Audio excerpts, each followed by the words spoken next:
is ready to get this one underway. Imagine they're behind then.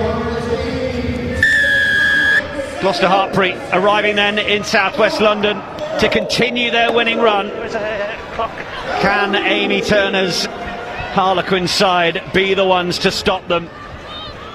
First player that Cherry and Whites are going to have to stop is Jade Conkle-Roberts, Scottish international, making the first carry. Carry back. And Lucy Packer started that Rugby World Cup final back in her third game for club, as Emma Singh just looks to use a little bit of footwork and gain a metre or two. Hunt requiring Kelsey Jones to make the first tackle, but Rosie Galligan then wants to snaffle up the Gloucester-Hartpury co-captain, and again Galligan straight in there. Jones through George, and then Tui Palotu. Gwen Crabb out is a big loss for the side, but certainly Tui Palotu is capable.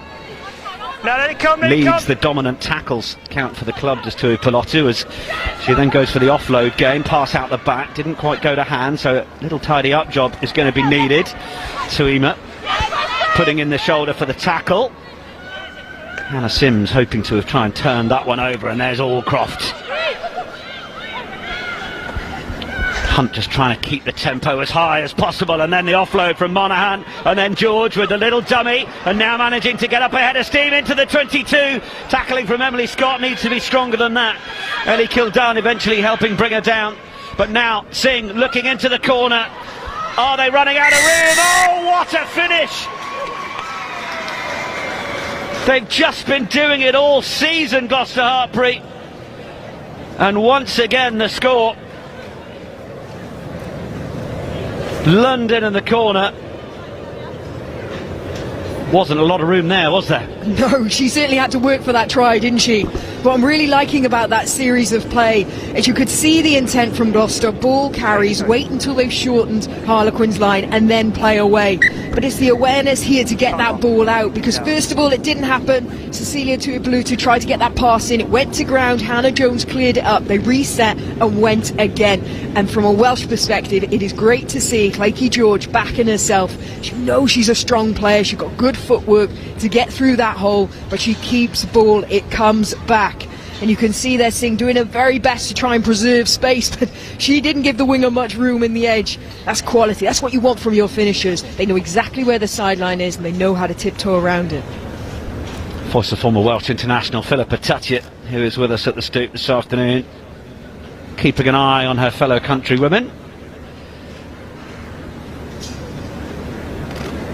Emma Singh just being looked at. Well, we can see the angle here, and the offload from Monaghan really set it up. Yeah, the bust, the offload, that little dummy show and go there from Claykie George. She knows she needs to get the ball back into the winger. Look at fending players off.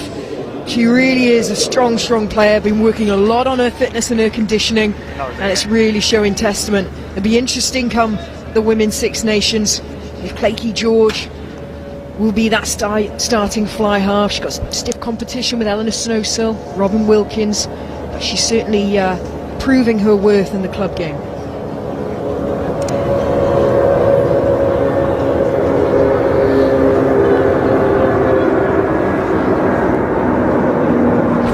Points, including 3 tries, 38 on the boot for Emma Singh. She's going to be challenged with this effort wide out on the left.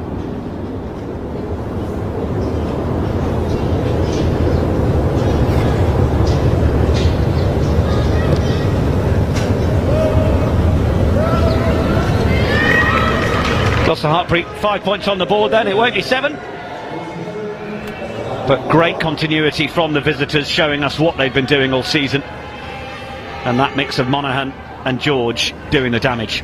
Yeah, and you know, to come to Harlequins' home ground and outmuscle them with a carrying game, that is a real statement of intent. Something Sean Lynn said to me during the week is wants to challenge Harlequins to see if they can do it. Outside!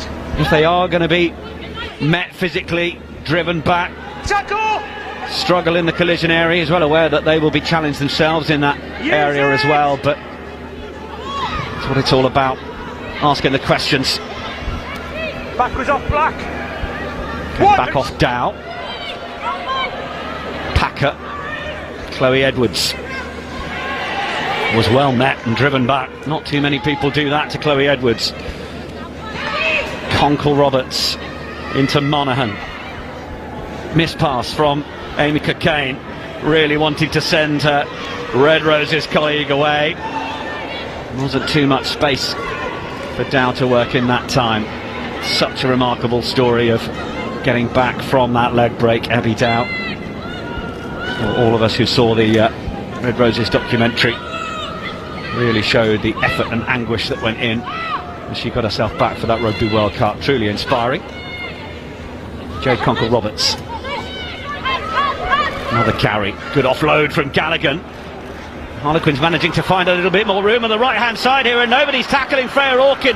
They get the ball away. Sarah Bonner still stepping through the tackles. Just a metre or two to go. The support on the outside, and what a riposte from Harlequins. The try from Emily Scott. The offload game is what they love to watch here, and it was in full flight once more.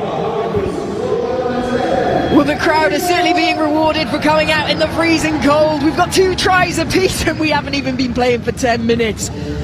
A great response there from Harlequins, standing a lot deeper than Gloucester, giving the best possible opportunity to bring ball players in, get those carries, get out into that wide channel. Look at Sarah Bonner there, the work rate on that edge, keeping that ball alive. I mean, she's swerving around like she's a winger there. Absolutely brilliant how she got that offload away. The communication with her and Emily Scott, that is just brilliant play. Well, Emily Scott resuming the fly half role after the 27-0 defeat to Chiefs, where Arabella McKenzie was the one given the keys to the number 10 shirt. She was in that role over the first couple of games against Worcester and Loughborough Lightning. Player of the season last year. And Maggie Tuima fancied giving it a go with the drop kick, but we're all tied up. 5 points apiece, 1 try apiece, as Philippa Tuttiett says, and we've already had a decent amount of entertainment. If this is the afternoon we've got on the cards, my goodness. George goes straight down the middle. Packer finds her number 8.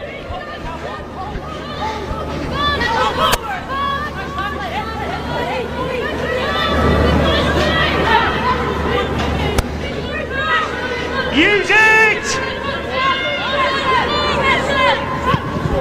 Not too far from the area of the park yesterday where certain Eva Netzebeth slightly embarrassed the likes of Joe Marler and Danny Kerr. I'm sure Harlequins women won't be seen to be so naive in that area. Back from Monaghan. George. Another good run from the fly half. She's a real double threat, isn't she? And Hurd. A white Black! Hunt goes back to the left to Palotu. Just seeing the Harlequin shirts rushing up, so taking the decision to go with the carry. George just manages to find the ball in the outside channel. Irish international Monaghan.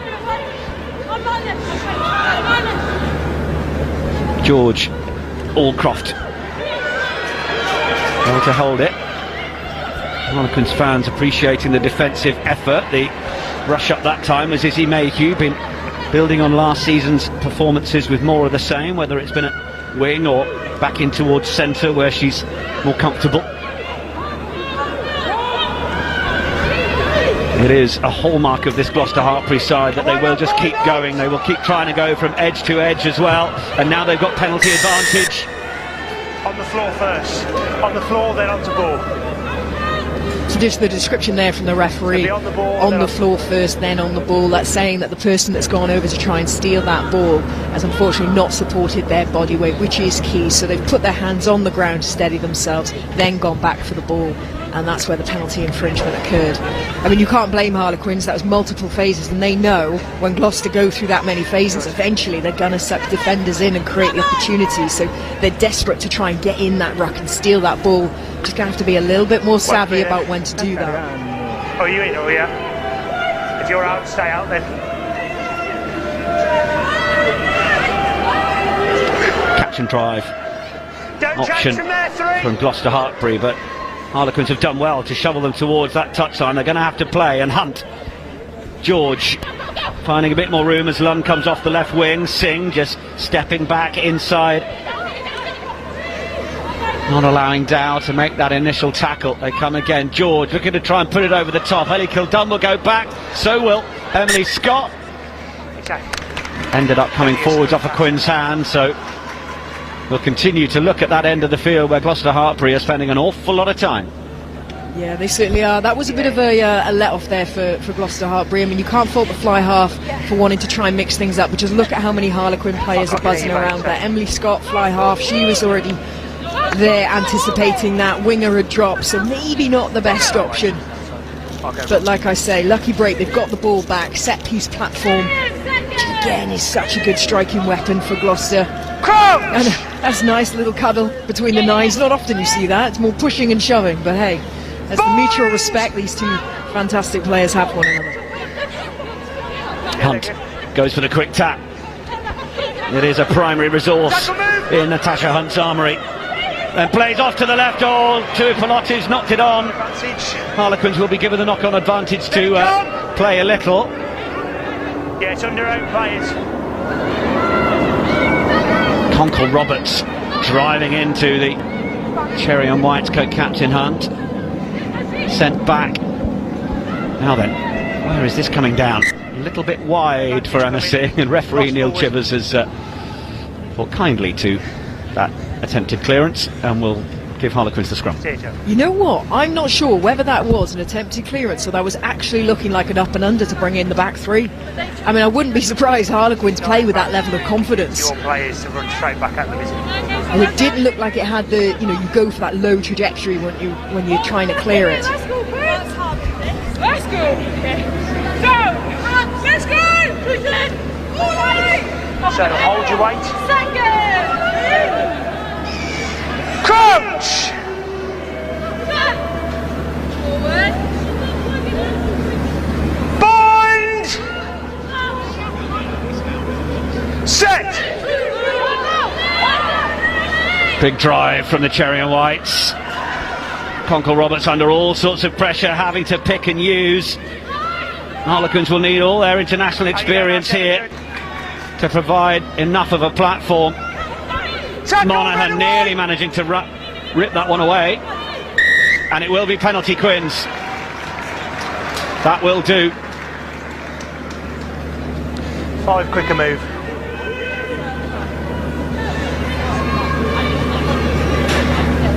That was an important defensive set there.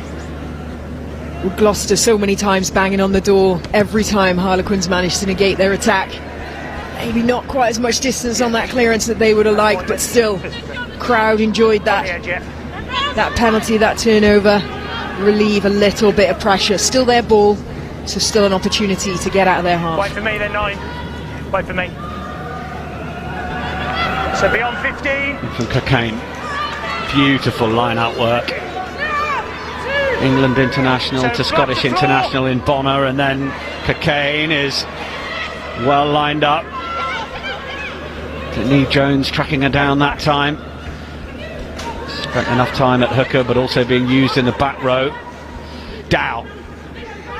Now hands out. Popping up over on that right side as well, away from Gallagher. And Orkin being given the chance to run. Oh, it's come back in field. It couldn't quite be held by Mayhew.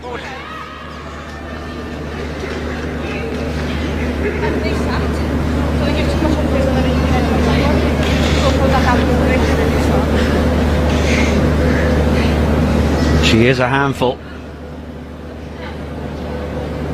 Oh, they're unlucky not to be able to get that offload away. They would have gone right in behind the defence then. Must be the longest I've gone with mentioning Freya Orkin and not saying that she's been a touch rugby player at the very top level. Finally, with a co-commentator who'll appreciate it. Yeah, absolutely. Love the touch rugby. Crouch! She was winner of the Player Breakthrough Award last season as well, Freya Orkin.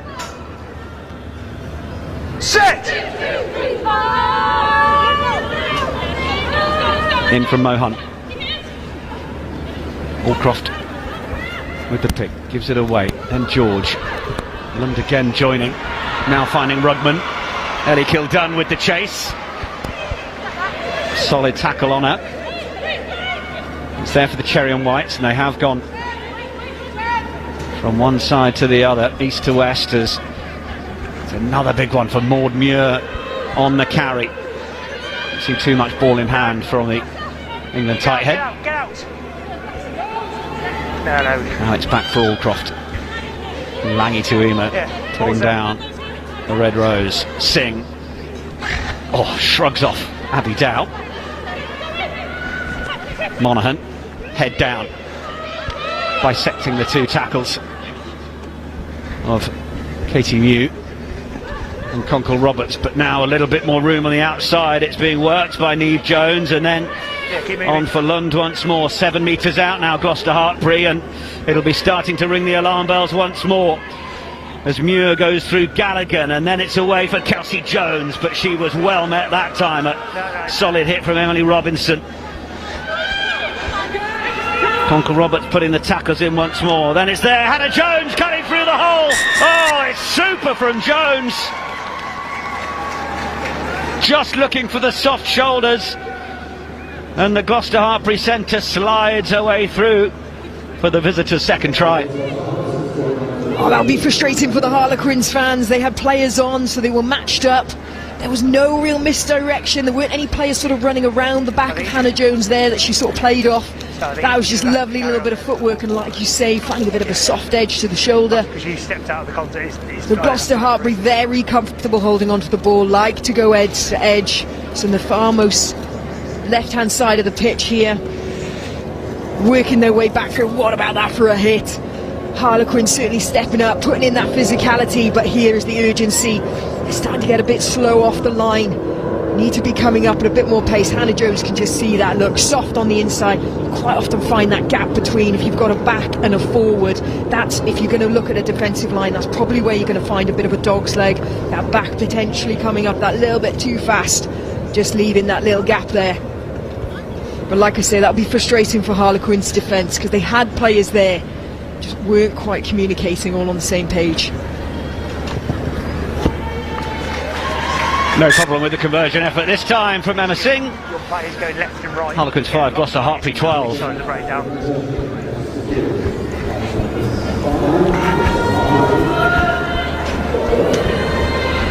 Harlequins are just second in the list of teams who have conceded the least amount of points at home. Conceded just 55 over the season. And if you're wondering who's top, well, no surprises, it's the league leaders. They've conceded just 17 points at home this season. Extraordinary record. Hold in front, white red! George. She has a more cultured right boot than that demonstrated. But that's the pressure from the restart that Harlequins will have wanted. Exactly right. You can see a try like that, you want to be down now in their half, applying pressure, utilising what so far has been a fantastically functioning line-out. They've got the finishes in that back line, the likes of Ellie Kildunn, 4 tries against Wasps in that demolition job last week. Oh, but that's come forward. Gloucester-Hartpury will have the chance to use. Monaghan. Entirely sure if there's an advantage being played here, but Use it! it's with Hunt. It's going to come straight down the neck of Emily Scott. Kildunn. Ups on the outside in Orkin, but oh, look at the chop from Tatiana Hurd.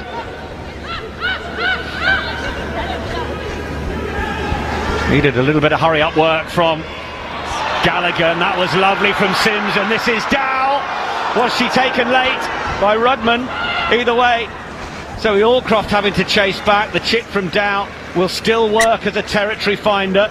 No, you're inside the top. But from what looked like a bit of a stuttering stop from Harlequins, they managed to find the width eventually after Gallagher shipped it on.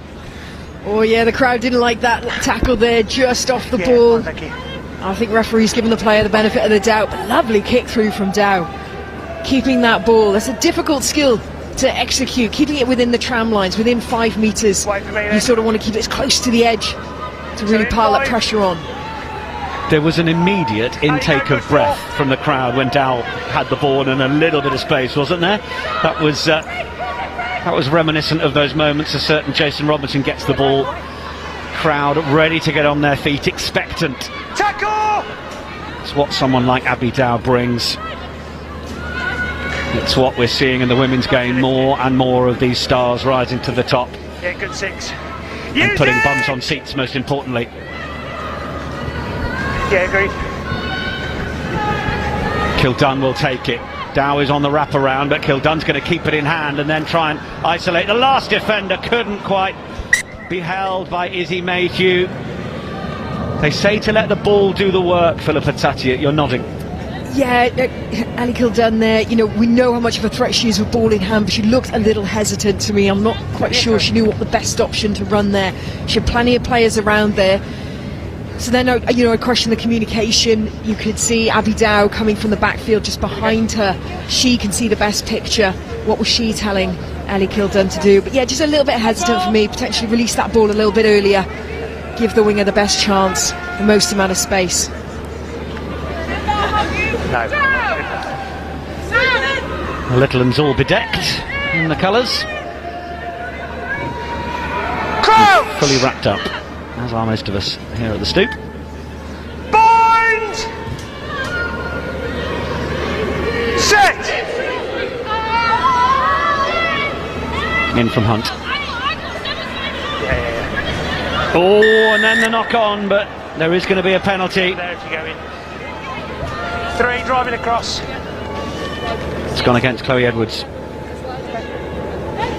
No, you've just said contract your job, not contract ours.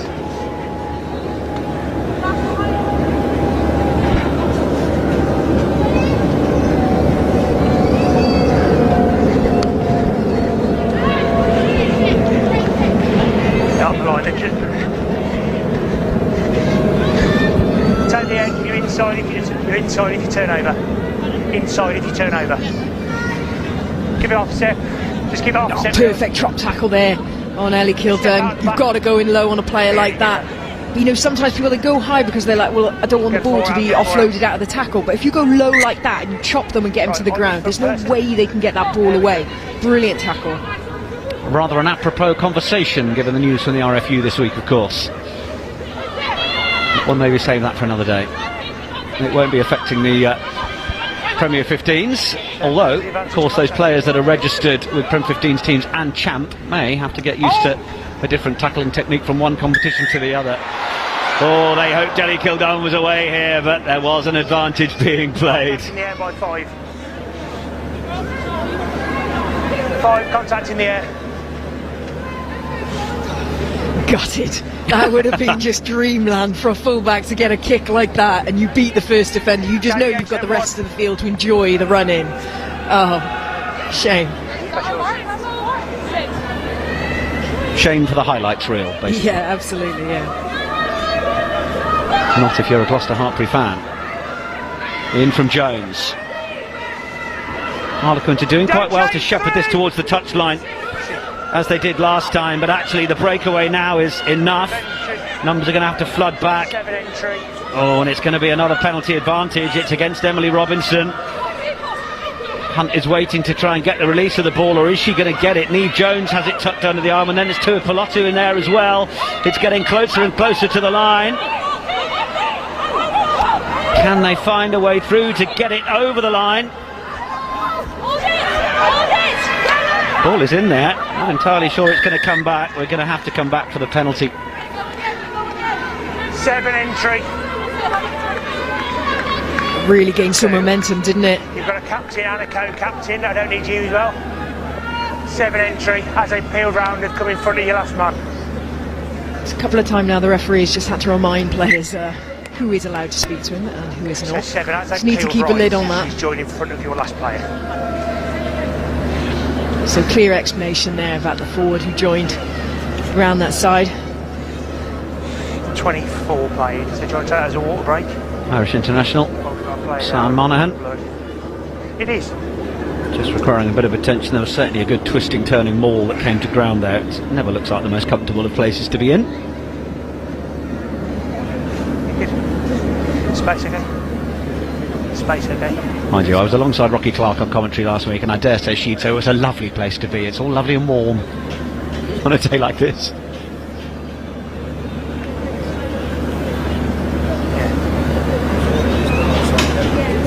Both of these teams will be a firm part of Premier 15's 3.0 as it's being called. We've had 2 3-year cycles, and from September a 10-year plan as the league looks to professionalise the women's club game will commence. Bristol Bears, Loughborough Lightning, Leicester Tigers, Saracens, Ealing Trailfinders also among them.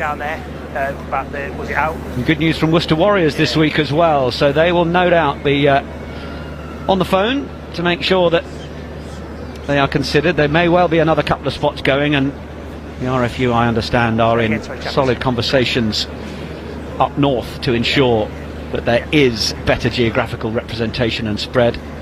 Certainly when you look at the class of players that have come through the northern regions, whether it's England captain Sarah Hunter, Katie Daly-McLean, these sorts of names, and plenty more besides.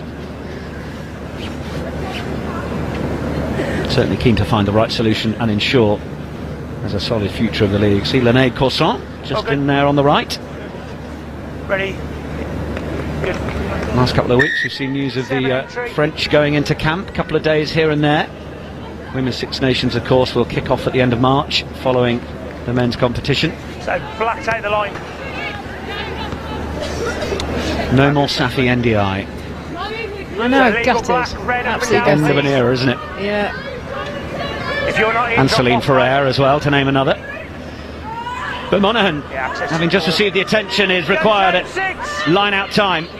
And this is going further in one direction. Come down by Gloucester-Hartpury, so you're going to have to go looking for the ball. Hunt is right in there.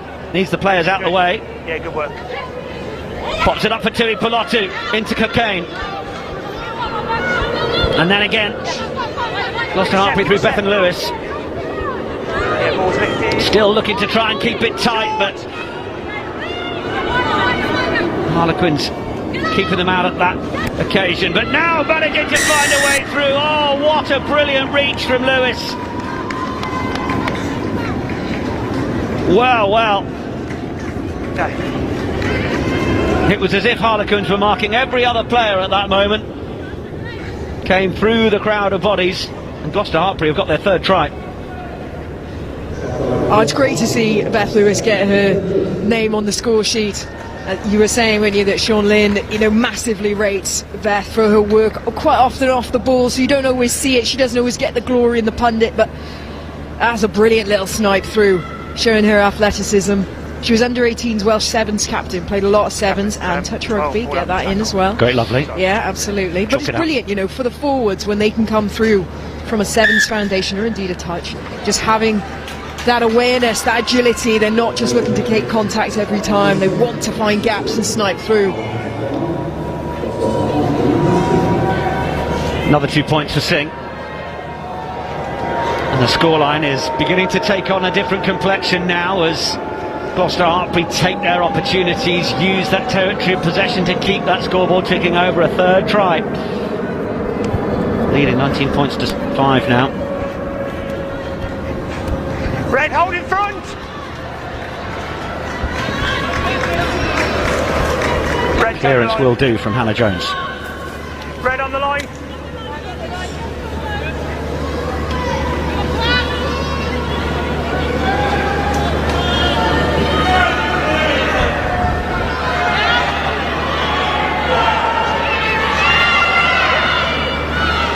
Gallagher.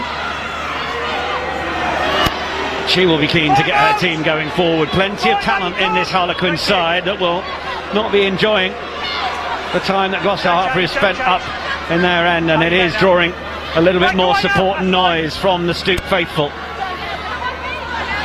Delgado with the tackle. Tuima looking to use the footwork. Draws in a couple of the Gloucester-Hartpury defence. Yeah, I've got advantage. Packer running into her own player. Scott back for Tuima. Looks to go for a little kick over the top for Amy Cockayne. So, captain, you've got penalty entry there or slow moving there. So you've got entry in 3 there or not rolled away there. A couple of options on the penalty here for Emily Scott to consider. Yes, sorry, yeah.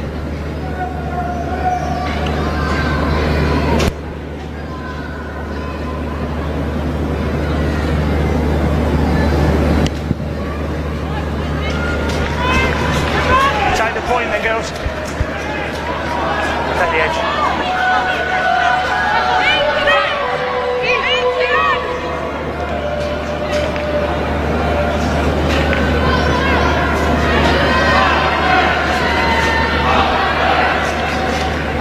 Harlequins need to try and convert from here. The line out hasn't gone well though, and it is going to be well stolen by Lewis on the floor, and Hunt will go for an immediate clearance.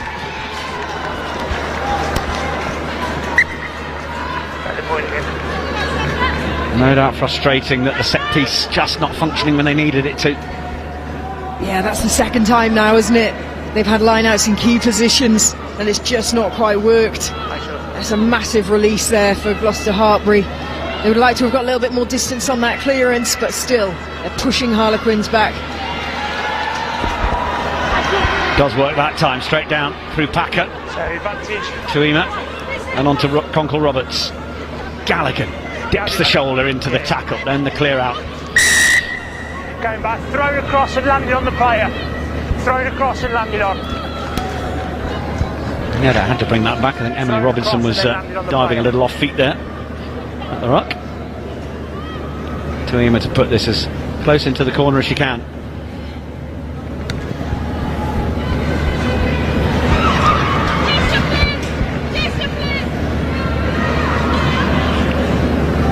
It's a really big moment now for Harlequins with the scoreboard as it is. You've got 10 minutes until the second half.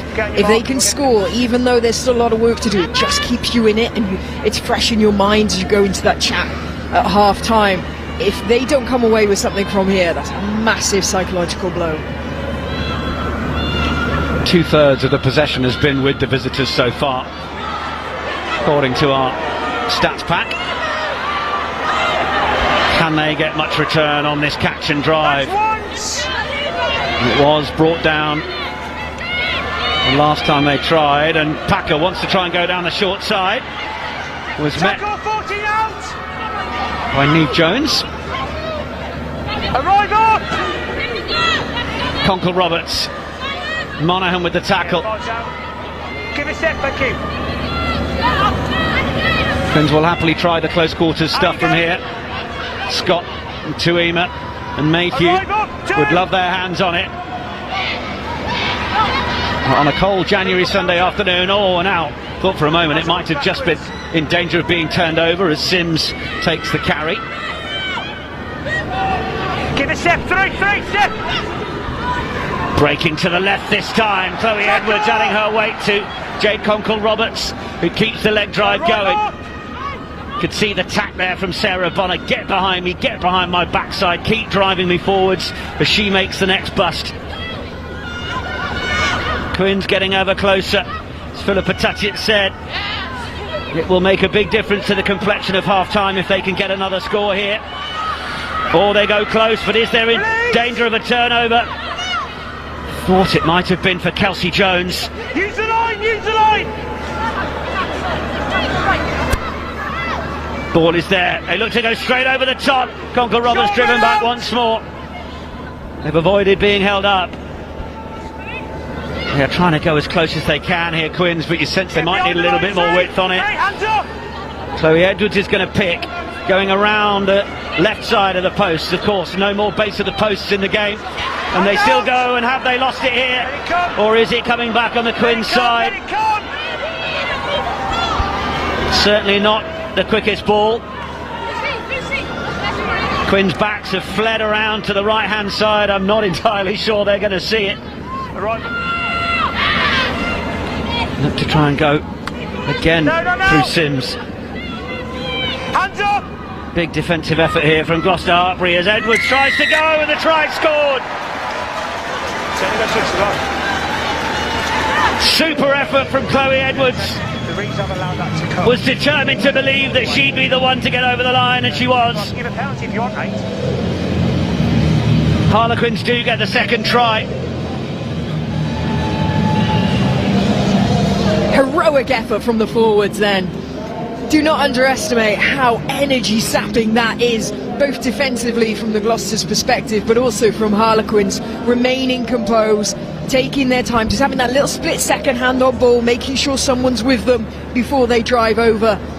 Potentially not the most glamorous of tries that you would expect from this Harlequins team, but it was a badly needed one. Perfect positioning time point in the game. Still a lot of work to do, but Harlequins will just feel now they are in it. They can come away with points when needed.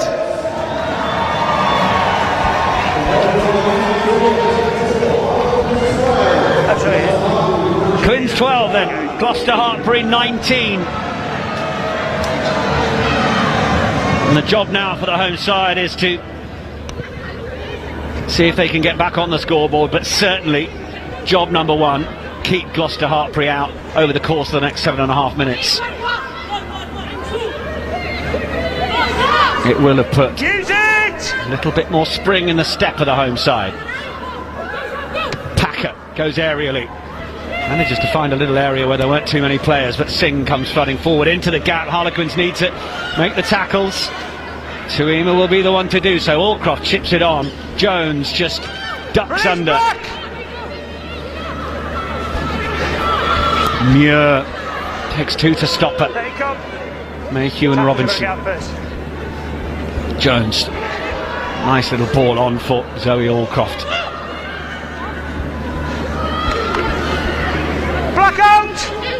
Rugman is keen to call for it out on the right side. The battle there between the league's top try scorer and Abby Dow will be fascinating, but Gloucester-Hartpury are using it down the left hand side. Hannah Jones that time. Now they might have the chance to spread it. Hurd. Allcroft met in the middle by Amy Cockayne and Jade Conkle-Roberts. Two bouncers on the door of that nightclub that are certainly not going to let you in without being on the list. Tackle, Black away! Delgado, the little show, thought about the offload. Gloucester-Hartpury are patient if they're anything. And Muir again into the 22. Now they'll come back. Rugman popping up on the right shoulder of Hunt, but they keep it alive. And now George, and off to the left. Tuima went through. Did she get a hand on it? So one way, one the other. I think the referee was actually signalling a knock on by Gloucester-Hartpury. I wonder if the apology from Laggy Tuima alerted him to the fact that she was the first one to touch it. Either way, it will just be a knock-on award rather than anything more. Yeah, and you've got a question. I mean, Gloucester had players on the outside edge there, and that was a hand interfering with the pass. Yeah. So I'm actually a little surprised they're not going to look into that a bit more. But yeah, knock-ons on both sides, so Gloucester will remain in possession. Say it again. I think we hit you there onto them. I've got one shy. Chloe Edwards is just getting some attention, as is Jade Conkle-Roberts. Yeah. 4.5 minutes on our clock until half-time. Intermittent then. Yeah, that's right. Oh, sorry, half-time. Speaking to Sean Lynn during the week, talked about how many of the teams in the women's game like to play off 9 and how it's a development of the game for more of them to understand playing off 10 as the evolution. Let's go evolution. I think it's evolution, yeah.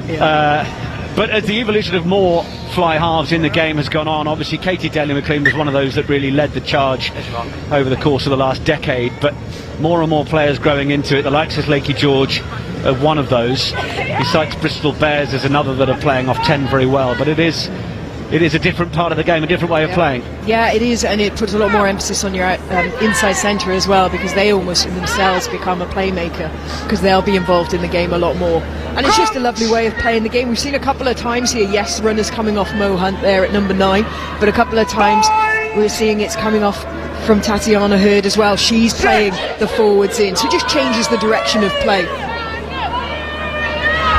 They split the backs left and right here. It will be Hunt to Hurd, and then Jones on the crash ball. Training ground move, no doubt. Lewis sent back from where she came, from Rosie Gallagher, then the lost forwards. Queen's defence will be really happy with that. Look at Gallagher celebrating it.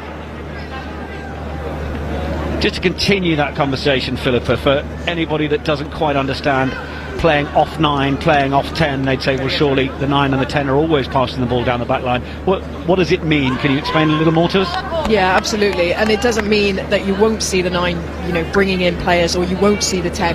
Quite often, unless you really analyse their play, just a spectator, you wouldn't say one particularly is calling it over the other, but you'll definitely see it in regards to how much kicking is employed as well. So whether the kicking is coming off 10 or the kicking is coming off 9. And then just how many times you see that 9 snipe as well will give you an indication as to whether they are the playmaker or it's indeed everyone's playing through 10. And it's an embarrassment of riches, isn't it? If you've got possibly one of the world's leading 9s to then opt to play off 10, yes, shows that someone like Lakey George is turning up and doing a decent job.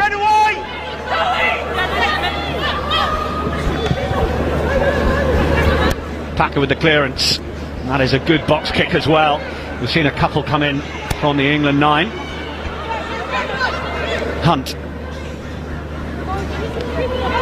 No news, of course, as to who may be keeping an eye on the England lineups as we head towards the Women's Six Nations. Simon Middleton contracted to June this year. The review is ongoing, but may well see the head coach continuing in that role. George just sends that off the outside of the right boot. It was straight down the neck of Emily Scott in the end. Perhaps a compliment to Harlequins' defence there, that Gloucester-Hartpury just felt like needing to do something different. Yeah, and mix things up a little bit as well. You can't be asking your pack to carry short against this Harlequins team constantly. You've got to try and mix up that threat, keep people guessing, move the defence around.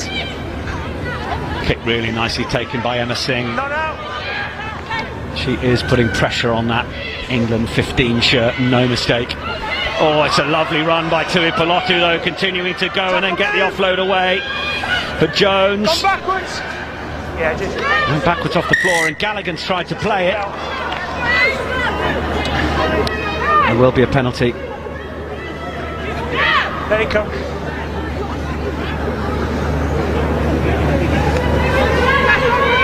Just a high tackle. The referee signal there, it was a high tackle.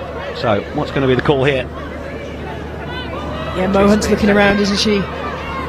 Talking it through with the leaders. George for the corner then.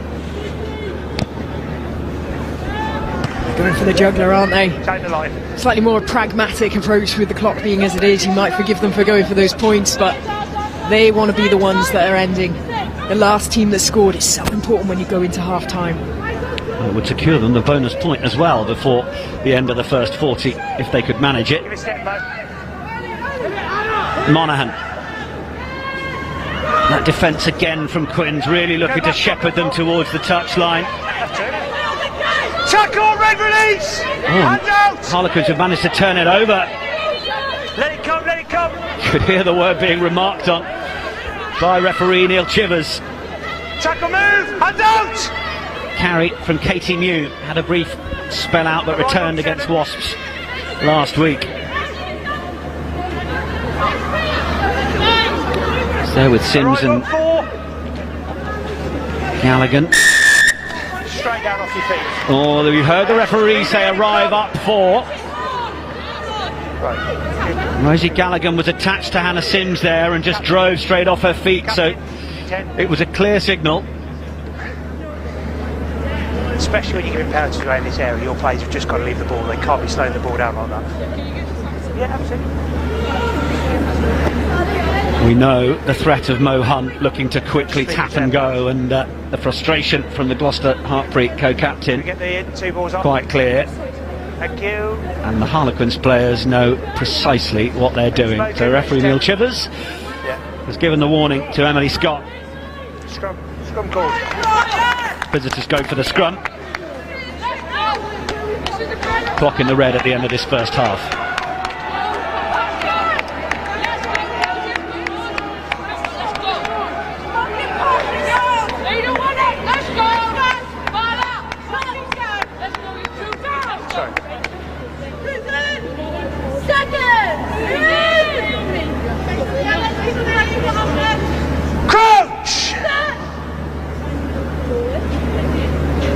Just out of your picture, Ellie Rugman has pulled a really wide line to the right-hand side.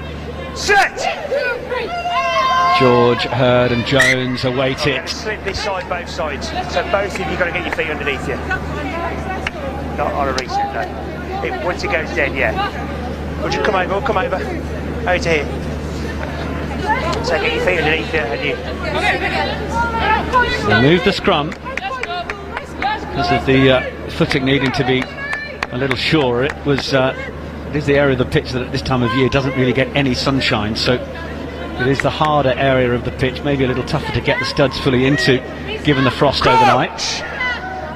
But that little metre or two has just opened up a touch more of a blind side as well. Well, they've only got Orkin and Packer is there.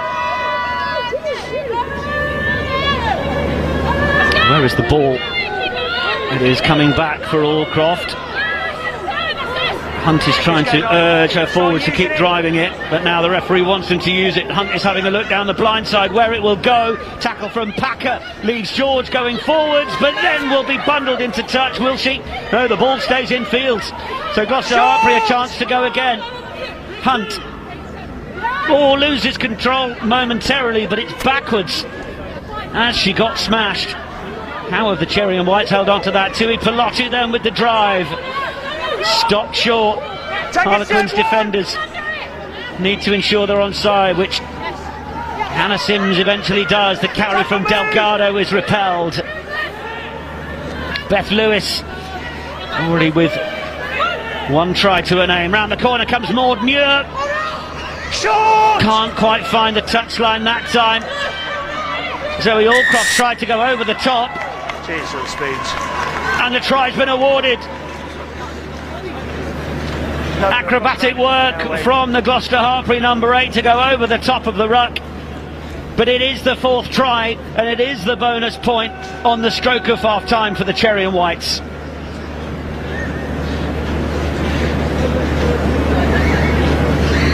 Big defensive shift from Harlequins. But they've been breached once more. Allcroft just sensed there was a chance to get over the top. Arms aloft from Natasha Hunt. This will be the angle that shows us. Muir with the initial carry. Oh, it's a good grounding, isn't it? Just that outstretched right arm from Zoe Allcroft. She's been leading the analysis sessions. Zoe Allcroft was doing so on Thursday. She continues to develop the mental part and understanding of the game alongside what she does so well physically. Emma Singh with the chance now to add the extras.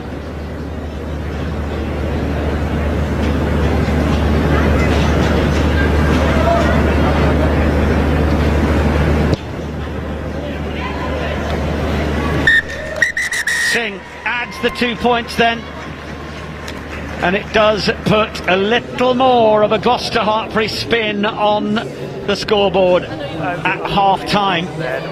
Harlequins working their way to get back into it with that second try scored by Chloe Edwards, but the 4th try from the visitors, touchdown by Zoe Allcroft. has just given it that more controlling look on the scoreboard. The Harlequins fans applaud their team in at half-time. They know they've got some work to do. But Scott, Jones, Lewis and Allcroft are the 4 names on the board for Gloucester-Hartpury. Rachel Lund,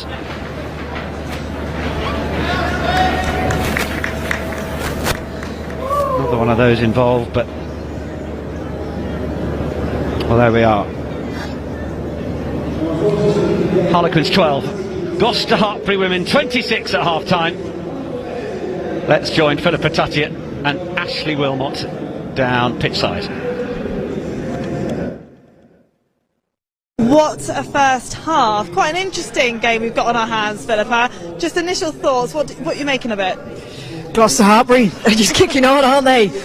You know, credit to Harlequins, they've really battled hard, they've had some strong defensive sets, but there's just an inevitability about the way Gloucester-Hartpury are playing, and it's not like they're a one-trick pony. They're going to the edge, they're playing a strong carrying game, they scored a variety of tries, and that one for me was the killer blow to score just before the end of the first half. For Harlequins now, it's going to be a strong conversation in the change room. Yeah, that momentum can be lethal for any team, but when you're on a winning streak like they are, I mean, they're taking this massively in their stride. Yeah. They actually haven't beaten Quinn since 2018. Yeah. So this is a huge game for them. Yeah, it really is. And, you know, we're going to go through, I know, their tries, but, you know, the first one to out-muscle Harlequins at home.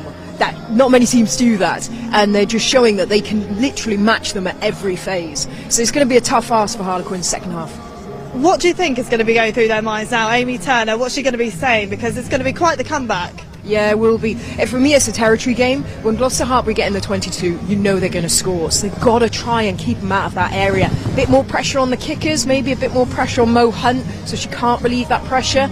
And when they do get down there, that line out, it's got to function. Amy Cookaine's one of the best with the darts, but at the moment, Gloucester are reading the play. They're getting up just that split second early and getting to the ball, so there needs to be some work there. Well, Sean Lynn did actually say to me earlier this week, they've done their homework, and you can see that on the pitch today. Yeah. And I mean, Harlequins, they're known for that driving maul. That is a great contest as well at the moment, but Gloucester-Hartpury just having that edge today. Yeah, they really are. They're battling hard. Like I say, it's the variety of play. I'm loving seeing Tatiana Hurd bringing in forwards just in that centre channel, so it's not just they're going narrow and direct, they're spreading the way they're sort of attacking Harlequins, and they're really managing to shorten their line. Should we take a look at some of the tries? Let's turn our attention to the in-game action, and it didn't take long before Gloucester-Hartpury got some points on the board. 2 minutes into the game with their first try from Rachel Lund down the left-hand side here. Yeah, and I'm loving seeing Claky George, you know, potentially the future Welsh fly half, making that bust through, showing her strength,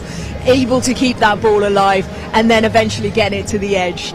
But you know what, Wingett here still has so much work to do. Look, she's getting pressure from the tackler, tiptoeing around that side edge. That's some of the best wingers in the world to me. They back themselves in the tiniest of space, but they're fully aware of where that sideline is. But like I say, Claky George, really starting to see her coming into form. We know her kicking game, but now we're starting to see her attacking right at the gain line. And that key is that she keeps hold of the ball retention, and it's quick ball so they can expose it and get the try from her. Well, Harlequins did actually respond to that. It didn't take them long. It was 2 minutes later. Captain Emily Scott managed to get one over the line, but set up really well by Sarah Bonner. Yeah, I was just going to say that. Keep your eye on Sarah Bonner here. The work rate to get that offload, but then to work back in field, that's when you're going to have the options. Because she works in field, beautifully read there by Scott, she then goes on that outside edge. Now, if Bonner had just run down and hugged the sideline, she wouldn't have been able to get that offload away. The try wouldn't have counted. So really good work rate from her. In that offloading play, Harlequins look threatening when they can do that, but at the moment Gloucester-Hartpury are just stopping those tackles at source, stopping that offloading game, so Harlequins aren't able to get into their vibe of things. But that's what they can do when they get quick football.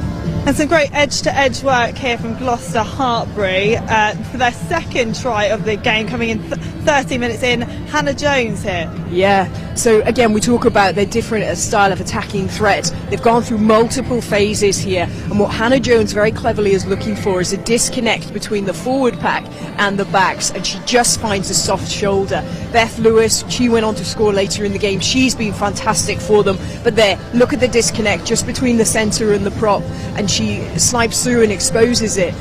So I think Gloucester-Hartpury doing a really good at their ball retention and the speed of it, that ability to take that collision and get the ball back, and Harlequins just don't have the time to reset and refocus, and you could tell there was a breakdown in communication there.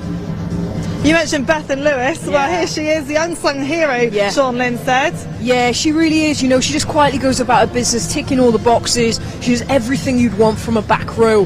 And I think, you know, you can see the beaming smile on her face. She doesn't get to score tries that often, and she thoroughly deserves them. So it's really good. And, you know, tackers, to be able to do that, not many players can outreach with one hand like that. So really good athleticism from her as well. Seizing the opportunity. Big smile on her face as well. Don't blame her. In the last 10 minutes, Quins got their second try. It was Chloe Edwards' second try of the game, but also her second try this season. Yeah, you know, it's just a real brute force impact. You could see the Harlequins back line. I think they changed shape about 4 or 5 times, but you just knew the ball was never going to be coming out to them. Harlequins kept it really, really tight. Good, clear communication, just taking that split second at the back of the ruck to make sure that every ball carrier had someone with them so they could make the biggest punch and the biggest hole. And then Zoe Allcroft, the co-captain of Gloucester-Hartpury, just that vital blow, like you said. Yeah, really savvy play there, just noticing that there was no one in behind that defensive ruck. She picks up the long rangy reach and manages to get over. But the key for this is the fact it's just before the end of the first half. So psychologically for Harlequins, that's going to be a tough one to take. Yeah, still a second half to come though, lots more to play. We've been joined by Harlequins forward and England international Bryony Clell. Good to see you, Brian. Are you all wrapped up today? Yeah, I am. I've got a different job. I don't know. I've got a mic attached, and I'm meant to be sending on messages, so I'm doing my best. Meant to be. Well, I'm trying. I'm quite loud to get them across, but I don't know if they listen. I mean, the score now 26-12, and what did you make of that? Obviously, not the scoreline you'd want. Yeah, not at all, but Gloucester this year, they're a different beast, aren't they? And they're probably like a bit like the Sarries of the past, where they've just got ball carriers after ball carrier after ball carrier, and they're all coming your way. You stop one, you stop Maud, you got Sam Monaghan coming, you got Zoe Allcroft, you got Cecilia. So they're a good team that's like finding their feet now, and they're really hard to stop. And when they can keep the ball for so long, they're going to find gaps and they're going to score. What are your thoughts on the set piece? Because, you know, we've seen you lose the ball in a line out to Gloucester-Hartpury twice in a really vital position, just not being able to seize an opportunity there. Yeah, absolutely. Like, we went to their 22 twice, came away with no points, they come into ours and they score, and that's ultimately the difference. I think we can shoot as many shots as they can. We've got really good ball carriers.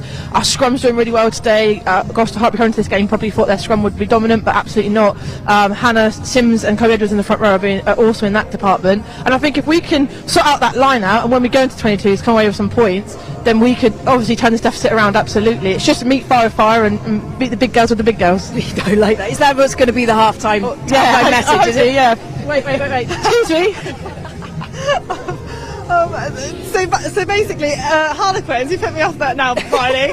Harlequins back in 2020-2021, they actually were the team to have had the best start to any season with 8 wins on the bounce, which is obviously what Gloucester-Hartpury are chasing today. They then went on to win the league, so that's quite a good omen for Gloucester-Hartpury. Now, sorry, Bryony, but you know that's what they'll be hoping for, all that momentum, Philippa. Oh, absolutely. And you know, as we mentioned before the game, it wasn't just the momentum before Christmas, it's the fact that they've kicked on and they keep going, and you're seeing so many individuals putting their hands up. I mean, if you look at the team sheets between Harlequins and Gloucester-Hartpury, you probably know more names on the Harlequins, but these, you know, unsung heroes, Emma Singh coming into brilliant form, you know.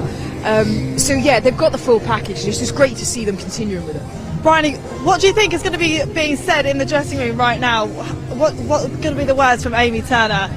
Just increase our physicality. We've seen it. We've got to get the ball off them. Like, if we give them 10 phases, they're going to score, and they've been doing it.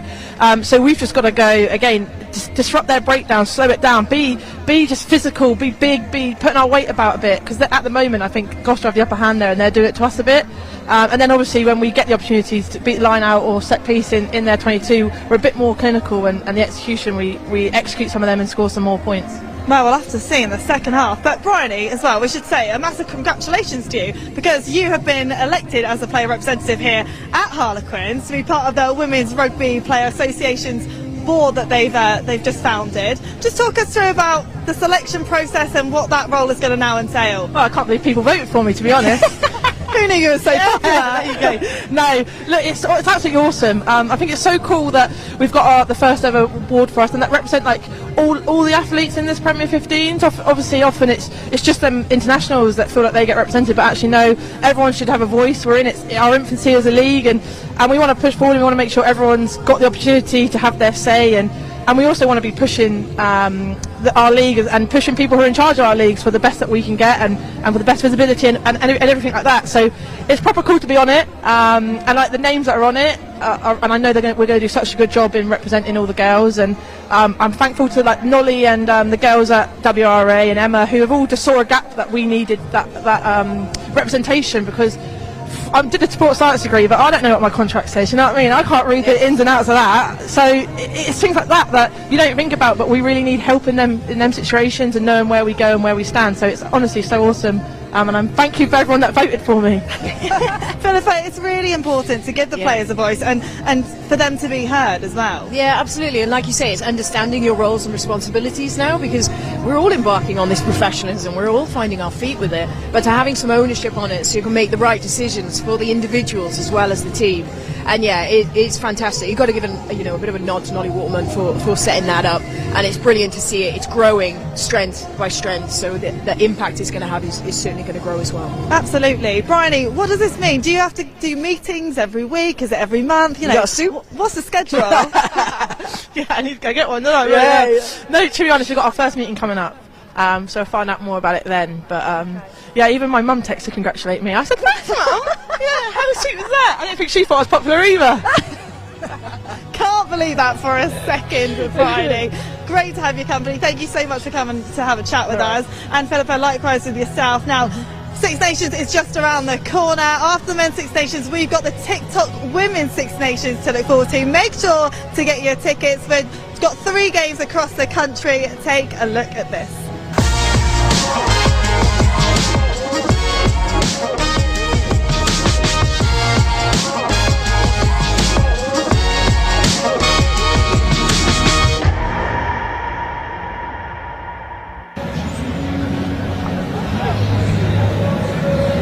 Huge thanks to Ashley. Lovely to hear from Bryony Cleal down pitch side as well. But yes, the Red Roses campaigns, well, Women's Six Nations will be on us in no time. And you saw there Newcastle, Northampton and Twickenham for those home games against Scotland, Italy and France. And that standalone match at Twickenham, we've sold over 30,000, hopefully ticking towards 40,000 tickets now. You do not want to miss out. Make sure you've got a ticket, make sure your friends have got a ticket.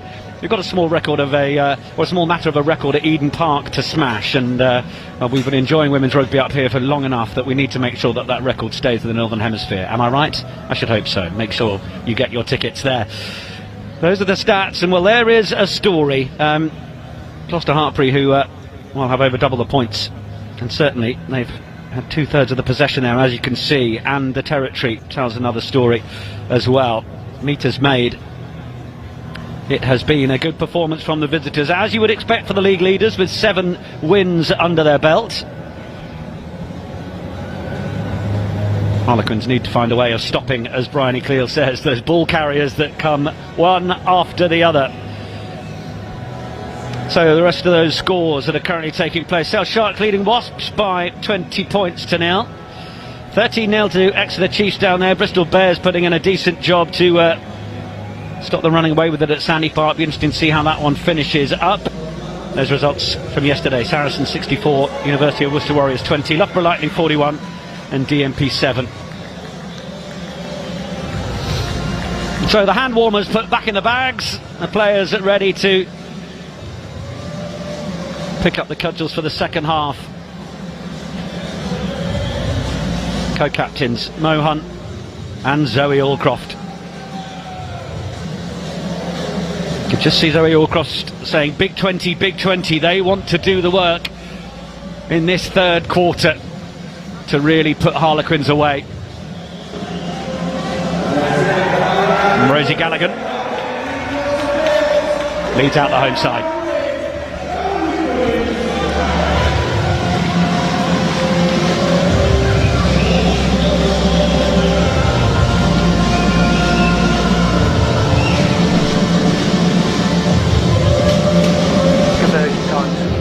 Yeah, got you, bud. Time. Harlequins 12, Gloucester-Hartpury 26 then. The score as the second half resumes. Ellie Kildan is over the ball. Former Gloucester-Hartpury, of course. Happy.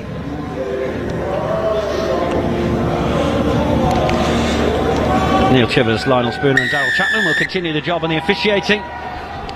We hope you are toasty wherever you are tuning in and joining our coverage here on BBC iPlayer, BBC Sport and elsewhere as the floodlights have come on as well as we get into a little bit of gently foggy murk at the start of the second half. Wait there, we're there. Now you're on. George is the one who sends the ball downfield. Kildan with a little bit of space to start working and finds the ball to Orkin, who goes a little inside and out, but pretty decent job from Rachel Lund to draw Harlequins into touch. I know it's really good to actually see the Harlequins putting the ball to the edge, using their back line. As much as we talk about their forward pack, and obviously that's at the heart of everything good that Harlequins do, they've also got some really exciting attacking backs. And I think that's going to be a key influence for them now in the second half, is trying to get that backline play, trying to get that going. Sorry, I just got wrestled by Marley Packer, who was coming past me. Not many people recover from that, but I'm just about ready to continue with the commentary. Good to see a few of the Red Roses in the stands supporting on. Poppy Clear here as well.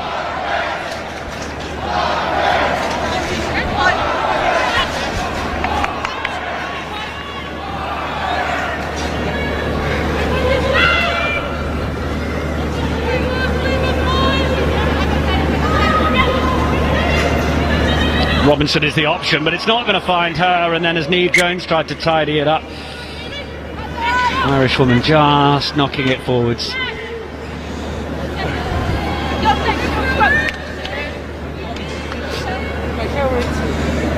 Thought it was interesting, Philippa Tuttiett, that threat that Bryony Cleal was talking about at half-time, that sense that when you try and take one ball carrier, another one comes around the corner.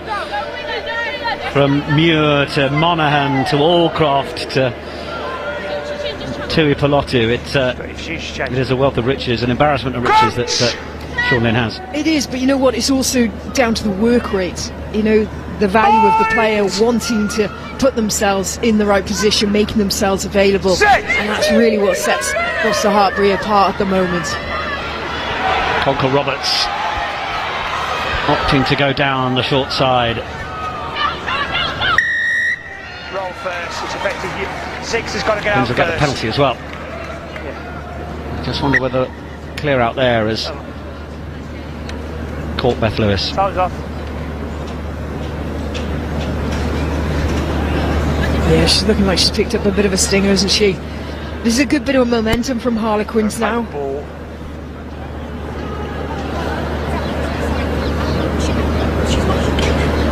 Have a look. Yeah, he hasn't jumped out. It's the same as yours, probably.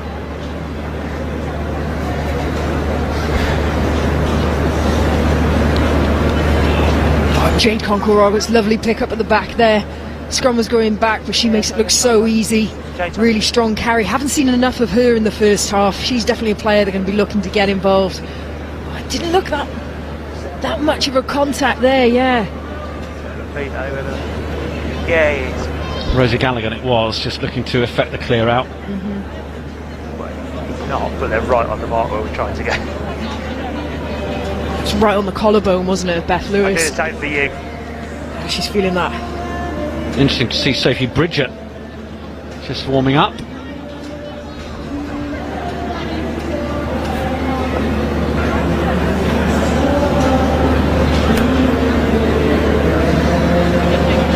Okay, mate. Nick's get the change straight on. What's going to be the decision here? Well, they do have Georgia Brock waiting to come on, and it looks like they are going to err on the side of caution here with Bethan Lewis. Got a try in the first half, but that will be all.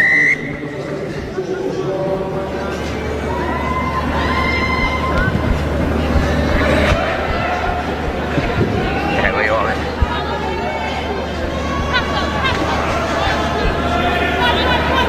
first change for Gloucester-Hartpury, then coming a little earlier than might have been expected, but they do still have Bridger down on the touchline.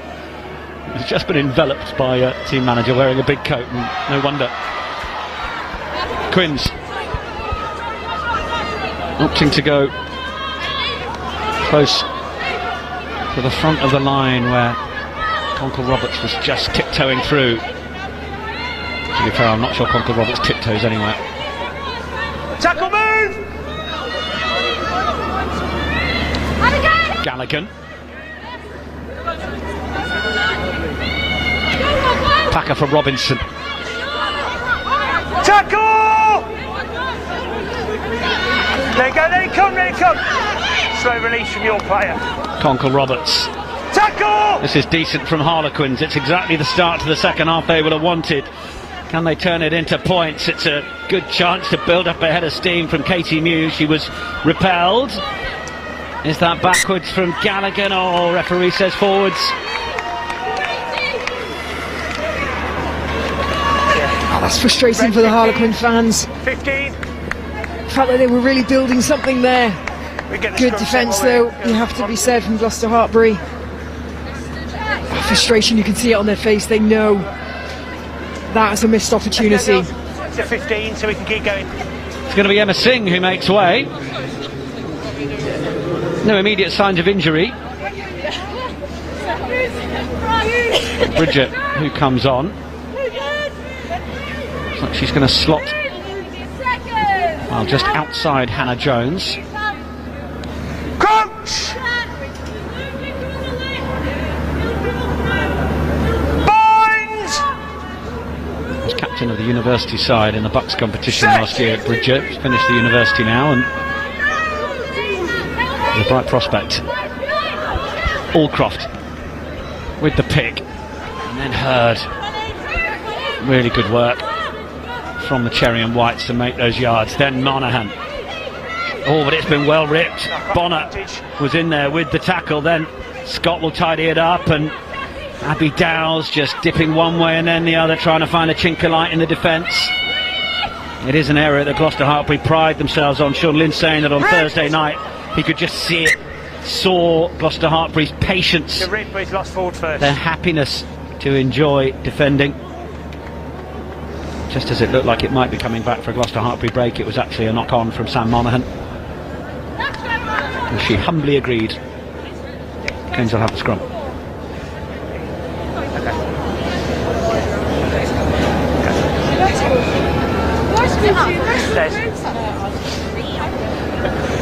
Just make sure there's a strike.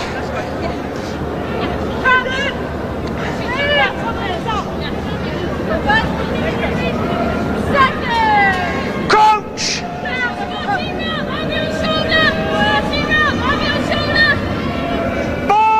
All the chat that you'd expect from Mo Hunt as this one goes in. Tuima well positioned to be first receiver. Conkle Roberts spotted Hunt in that passing channel straight away. It was good work from the Gloucester-Hartpury co-captain to get in that area and stop the move being affected, but Conkle Roberts was aware of it. And then it's Edwards. Second try of the season for her in that first half. Then it's popped up. Bonner once more. Oh, but the penalty. Tackle here. So they look to try and maintain possession, and Hunt's going to tap and go quickly. And Rugman and find a little bit more room on the outside. Carry from Jones and on to Hunt. And then it's there. Muir involved. Oh, and it's just opened up in the centre for George. She looked at the options outside. The Quins' defence just shuffled across and presented the opening for her. Lund carrying. We're going to come back for the penalty advantage for the seatbelt tackle. It looks like we've got Emily Chancellor waiting to make an impact. Yeah, she's a really exciting player. Australian international, played at the World Cup. And I know that it's going to sound like I'm taking the mic, but she is actually a touch rugby player. I know that's going to sound like I'm on. She's Aussie. Yeah. She's Aussie, so of course she is. But you can see that mobility in her play. And, you know, one thing I think Harlequins have really been missing is a poacher at the breakdown. You know, Gloucester-Hartpury in the first half had way too much continuity with their phase play. So that's probably going to be her MO. Get on the field, get in the ruck and try and steal the ball. Well, Harlequins will steal it at the front of that line out. It was in from replacement Connie Powell, but all parts of the line out not quite working as they should, as Bonner was able to steal from the front. Now the chip over the top, and it's going to send Lund back into the 22 to try and get hold of it. Then Bridger on for Singh. Not a lot of time. Harlequins will happily take that. Scott just considers the quick one. Yeah. You do feel like Harlequins have definitely upped it this half. In comparison to the first half, they played cagey, maybe a little bit rattled, felt that pressure, line-out's not going to plan. They definitely look like they're piling on a bit more urgency in their play. Just starting to look a little more like they're acknowledging this is our house, right? Yes, exactly that, yes. So Abby Dow's debut will come to an end. All good, Nick. Couple of flashes of opportunities. It's not always going to be your day, but we know that there will be plenty of moments and bright ones for Abby Dow in the quarters of a Harlequin shirt. But Bella McKenzie is onto the field as well. 4 Harlequins alongside Chancellor, 2 of the Australians on the bench. Caitlin Leaney, another one. That was a really good take from Sims, and gets the offload away for Scott. And then Conkle Roberts, beginning to wonder how many Jade Conkle Roberts there are on the field. Scott, then Tuima, then away for Orkin, had to step in away from the touchline, but was there with Cocaine. A little loose, needs to be tidied up, and McKenzie will do so.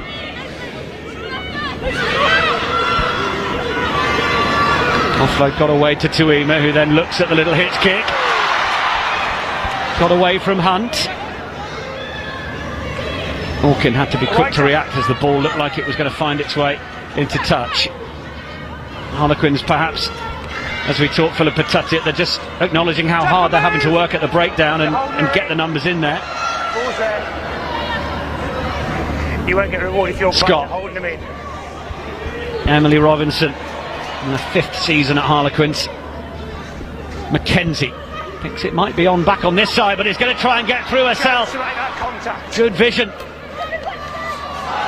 Look to try and make the pass, and I think the referee is going to play the advantage for the Gloucester-Hartpury players, just strolling back and not quite being onside. Jade Conkle Roberts is trying to get that, and and has just taken just an untidy little stumble. Just stays down. There's a smile on the face. I don't think it's anything too serious.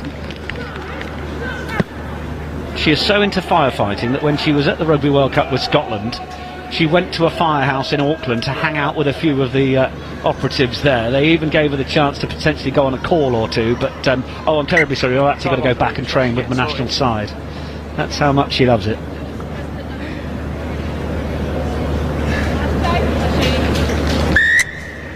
Five offside. One of 17 forwards announced as part of the 28 professional contracts with Scotland. Jade Conkle Roberts, she's actually top of the carries for the league as well, 101 across 6 games. It's 17 more than the next one, which is May Campbell. It's incredible, isn't it? Really, really incredible. Pressure needs to become points for Quins. Good take from Galligan. She's burst through the middle there. It's under the right paw of Amy Cocaine. Allcrofton told to get out.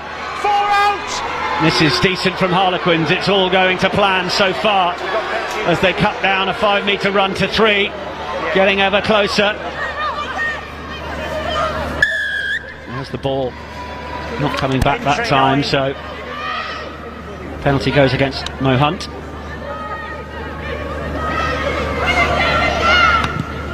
Tuima into the corner. They fancy this catch and drive from a little closer now. Penalties are starting to increase. Yeah, this is the important one now. Your side entry. For that forward pack. Yeah, this is where the lineup needs to function. Bonner and Galligan. So often the options, it will be Galligan once more. The catch and engage. Not quite as smooth this time, but now they do pivot round to the open side. It's there with Cockayne. As soon as she sees that line, she'll go for it. Amy Cockayne with the score.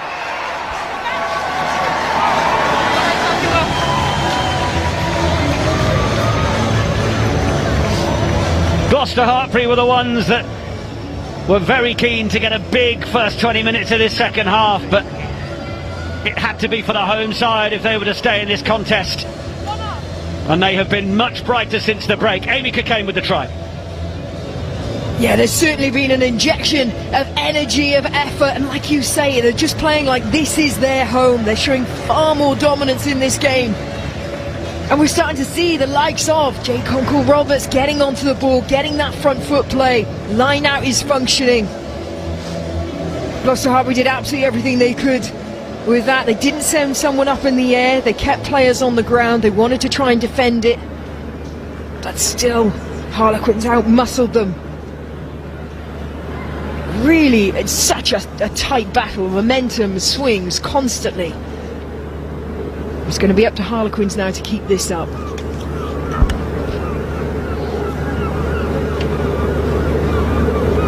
Bella Mackenzie. Oh, it's got to have to come round some, and it's not. It's off the upright. I'll be hoping that's not 2 points that come back to haunt them, but it's Harlequins 17, Gloucester-Hartpury 26, and another chance to see what forwards love to do on a cold January day. Yeah, and it's well worked too. You could just see Rosie Gallagher just trying to peel away, try and fracture up the defensive pattern there.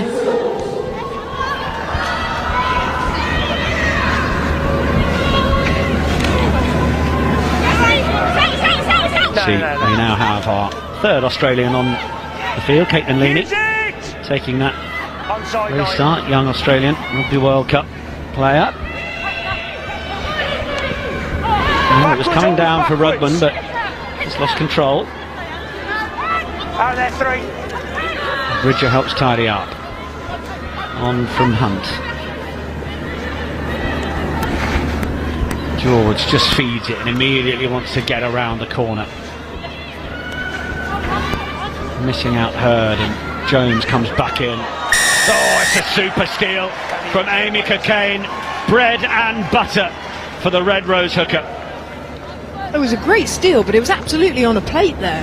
No, Hunt just stood off. I think she was waiting for someone to follow in, Hannah Jones, to seal off that ball, but there was no one there. Here we go, take a little look now. Hannah Jones, 1, 2, 3, before someone joins in. That's easy pickings there for Amy Cockayne. Yeah, so I feel she's gone for the ball. It's only when she tried to pull the weight's brought her forward. You just love sport for when you can feel momentum shifts, don't you? Release the ball. And you can sense it here. Sorry. Gloucester-Hartpury have to try and stop this resurgent Harlequin side. Break away, Still break away! 9 points behind, but with their tails up. And Emma Swords is onto the field. Mackenzie gets the call out the back from Scott, then Tuima. Chance to try and wind it up and find a bit of room on the left side. There wasn't a whole lot of space and time for Izzy Mayhew, who has moved out to that side to block release! allow for Mackenzie to come in. But it's been ripped by Gloucester-Hartpury. Harlequins are trying to get in to ruck through. You're okay initially, but then you've gone to floor. So 20 was okay initially, but then she went to knee.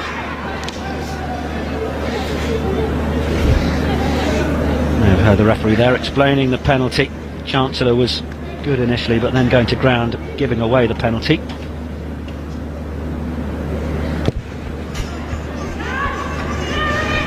Just stay on your feet there. Line black on the line.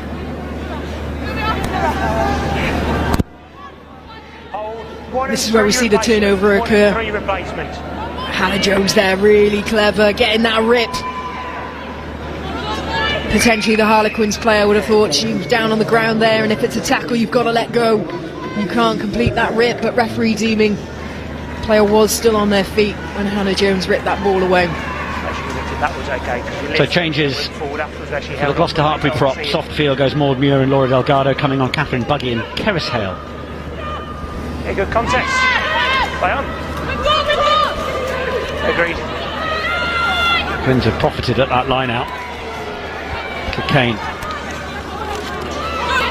making the carry. Almost a sense of a knock on there from Emma Swords, and I think Chloe Edwards taking a bit of a knock to the head, but in the meantime it will come back on the Gloucester-Hartpury side, and they're not going to hesitate to try and play. But Langi Tuima sensing a chance to try and come up and shut that down. Tackle, black away. George, this pass for Rugman, big fend. Tackle move. It wasn't quite enough to swat away Orkin. Just enough to stay in the fight, clinging on for dear life. Tui Pelotu. Hannah Sims, body on the line against the big Welsh woman. It's nice from her, sensing a chance to put more width on it that was needed. Didn't lift the ball. Robinson with the tackle after the run from Brock. Allcroft. Tackle! George, oh, he attempted run, and now it's going to be from Monaghan. Monaghan trying to isolate Ellie Kildunn. Kildunn having to try and get a hold of the Irish international, but now Hurd arriving on the left side, putting in the fend. Hunt back in for replacement prop. Tackle! Keris Hale. And all of a sudden, Gloucester-Hartpury looking more like the side we saw plenty of in that first half an hour or so. Counter ruck is legal, she played the ball. Counter ruck from Hannah Sims has pushed Natasha Hunt off the ball. Use it! Swords not in too much of a hurry as Chloe Edwards will offer herself to gain an extra couple of valuable metres. But Scott, oh, are they going to play this now, Harlequins? Is it slightly foolish perhaps? Kane is there, but then does manage to get the ball away, and it's the in and out and the chance of a run from Mayhew. Brave from Quins, foolhardy perhaps. Exactly the same as the one there. Okay initially, then got off her feet.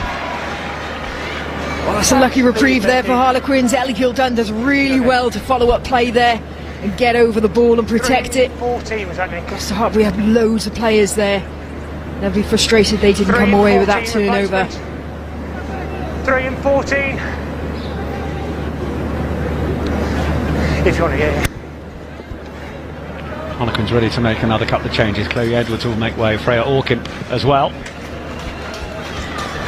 And we'll see Hannah Duffy and Ella Amory come onto the field. Amory, who got a first try of the season last week against Wasps, the 21-year-old Belgian international.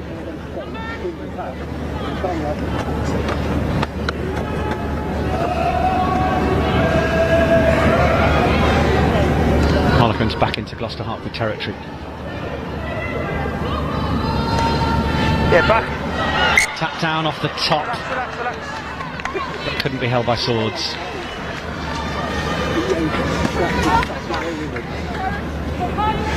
It's testament to the challenge there that Gloucester-Hartpury set up. Harlequins player couldn't catch it cleanly, had to just try and tap it back. Fortunately, scrum half couldn't quite take that in.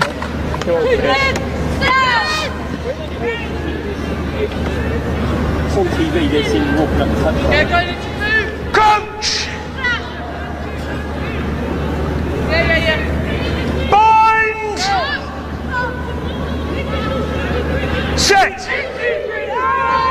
Steam rising from the scrum on this freezing January afternoon. Hold in front, now you're on! Nobody in the backfield for Harlequins. Kick through has sent Ellie Kildunn back to field it, and she thinks she's going to get away, but the tackle is in and it forces the knock on, and well, that was not terribly streetwise from Ellie Kildunn. It's a little bit Keystone Cops from both sides at this stage. It is, but what was beautiful was that kick from Blakey George. Completely against the grain. Her body language sold that it was going to be in hand. The ball was just going to be passed down the back line. And then at the very last minute, she cut against it with a beautifully executed kick. Completely recognised. No one in the backfield. Look at that. Changes her direction. Gives herself a good angle. I mean, you thought it was on for a 50-22, but it bounced infield, but it still worked out lovely for them. Gloucester-Hartpury, that chase, all important. Look, loads of players there ready to pounce on that tackle and then get the turnover as well. Crouch! Felt it had to go to Conkle Roberts, though, didn't you? Just offer the number 8 the chance to punch it up, secure possession. Yeah. Super chase, though. Set!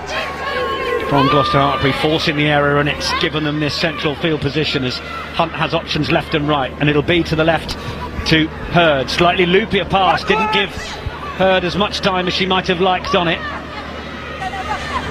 Tackle roll, there you go. To the right, Powell will get low. Gallagher gets out of the way. Hands out! Quinn's calling players round the corner to that far side. Now penalty advantage. Penalty advantage. Oh, sorry. They'll load the same way. Tuipulotu. You see that penalty advantage. Well tackled. Tackle, there you go! Release! Chipped on. Nice from Buggy. Hunt, Monaghan out the back door. Wound up from Flaky George. Picked up by Jones. Tackle! You're playing it into her. Hunt for Monaghan. Ball had popped out. Hunt had to get there in double quick time. Half tackled. They'll reload and go the same way. There's a real up of tempo in terms of the passing here from Gloucester-Hartpury. Natasha Hunt with a typical look and question around the fringe as George looked to try and make the run. Mentioned momentum about 7 or 8 minutes ago, and really sensing it shifting back towards the Cherry and Whites now. Yeah, you kind of feel with Gloucester-Hartpury they almost don't need to be scoring, just the more time they have their hands on the ball, the more phases they go through it. That in itself builds momentum and puts doubt in the opposition's mind. Beautiful pass then from Flaky George, absolute bullet. Didn't quite go to hand, but to have that awareness, she's playing so close, so flat to the gain line. Got loads of bodies around her, her own team and the opposition, and still she sees clearly where the space is. Let's go,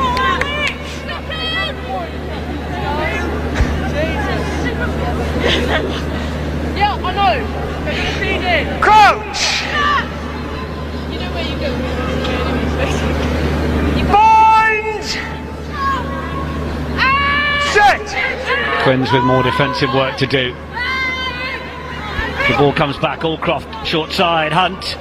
And they do go quickly through the hands, trying to find Rudman, who was guided towards the touchline, but they keep it in field. Bridger, then on for Georgia Brock. Hunt. Monaghan, looking to go herself. Oh, the belief from Sam Monaghan. This is going to be mine, and over the line she goes. That's what Sean Lynn is seeing from this side, exemplified there in the try from Sam Monaghan. Well, it's just what Brian Eclair was talking about at half-time, wasn't it? The amount of ball-carrying options Gloucester-Hartpury have is immense. And Sam Monaghan then, such a strong run from her. Initially we see Gloucester-Hartpury, they go to the edge. Again, keeping that ball alive. Look how quickly they replay it. They get it away, back in. It's relentless. Harlequins don't have the opportunity to set. And here, Sam Monaghan, I mean, there's players there, a tiny bit of a dog's leg there between the two. She picks it off, snipes through. It's that power to get over. Ball was on a plate for her as well from Mo Hunt, wasn't it? Yes. Perfectly out in front for her to glide into that gap. Not sure if it'll count as an assist from Hunt, it may well, but 2.4 try assists per game, the Gloucester-Hartpury co-captain. Their try involvements over the season so far have been 17. As George slots the conversion. Phoebe Murray is the nearest in terms of try involvements and just on 10. That shows you the sort of form that Mo Hunt has been on. And that's testament to the overall performance, isn't it, of Gloucester-Hartpury. When you've got Emma Singh, full-back for Gloucester-Hartpury, top point scorer in the league. Then you've got Ellie Rugman, wing for Gloucester-Hartpury, top try scorer, and then you've got top try assist in Mo Hunt at number 9 as well. How much of a hammer blow will that try have been to Harlequins' hopes of getting the result here? Yeah, stay there. Good. 33 points to 17 now. Further change made, incidentally, for Gloucester-Hartpury. The former Welsh skipper, Siwan Lillicrap, is onto the field as they look to try and find width again, Gloucester-Hartpury. Not now! Yeah, good. Replacing Cecilia Tuipulotu is Lillicrap. George. Little soft shoe shuffle.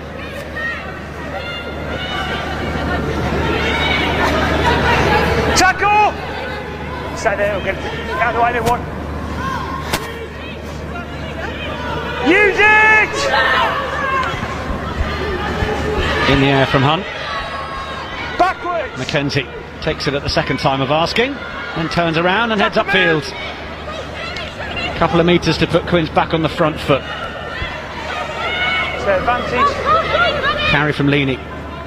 Advantage being played. Agreed, yeah. Gallagher with the carry. Gloucester-Hartpury nearly turning it over, so they'll come back. Yeah. Neve Jones in a really good position to have jackled that one, but penalty was already on the way.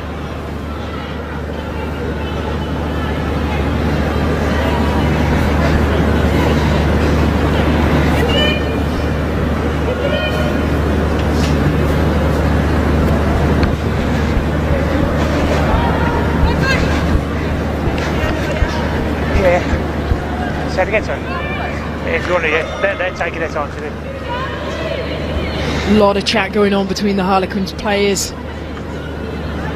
Big decisions to make here. 10 minutes left. That's a strong scoreline.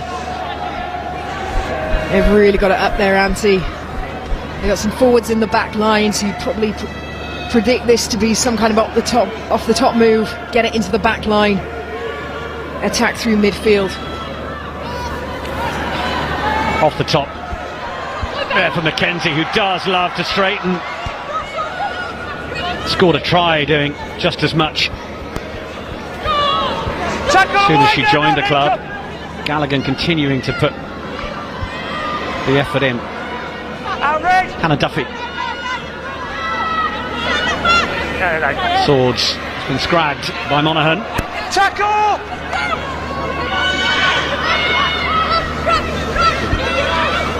Conker Roberts. Not too many yards made that time. Sims. What an arrival she's proving to be for Harlequins. Scott. Mackenzie. Just trying to find a way through. Continues to find a few extra metres. Keep moving! Almost every time. Swords played the ball into the gap it needed to go.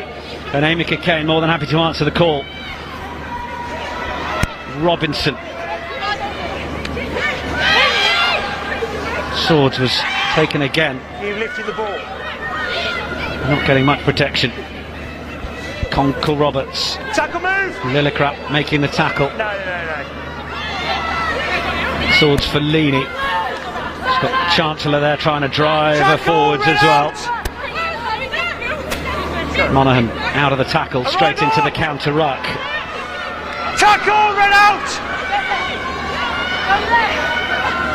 See how hard Harlequins are having to work for every metre here, as they did in the first half. Gallagher into Lillicrap once more. Mackenzie. Tuima was just arriving to try and get in that inside little gap. Gloucester-Hartpury recognising it just in time. Duffy once more. Stay on your feet! Two-time Premier 15s champion Duffy, having done it in the black and red with Saracens.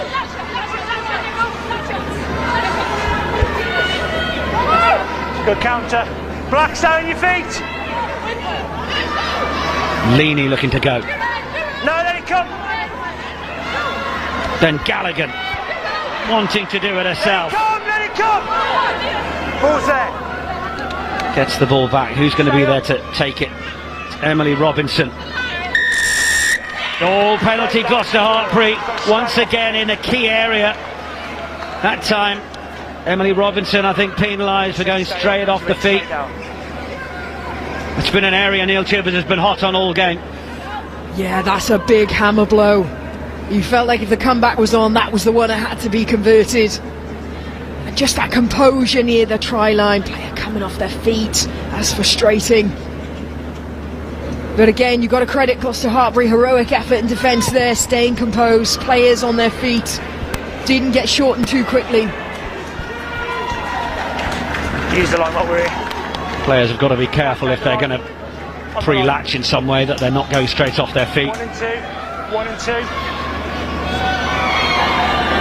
Yeah, so pre-latching, just to explain for people, ball carrier is the next person who joins on to them. They're a latcher, but they've got to adhere to the same rules as if they were a player arriving at a ruck, which means staying on your feet. So if you're in contact with a player going to ground, you can't just dive on them as if you are sort of one body, if you will. There has to be separation, you have to stay on your feet.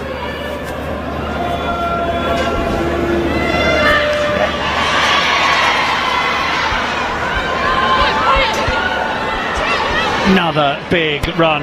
Tackle, run away! From Conkle Roberts. You have advantage, don't appeal though. Duffy out for Scott. And Mackenzie just looking to get on that outside arc.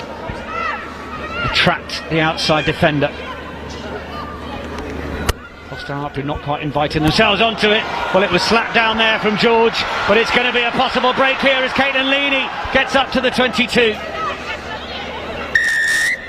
And we're coming back for the penalty. Relax. Bella Mackenzie certainly making her thoughts known to the referee. It's the second one there. So you've got not rolling away there, or playing the ball here. And we're going to play an extra 10. We're getting extra 10. So they're taking this mark, we've got an extra 10, because long after I give the penalty, the ball was kicked upfield, so it slowed them down. That's right, just let me manage it.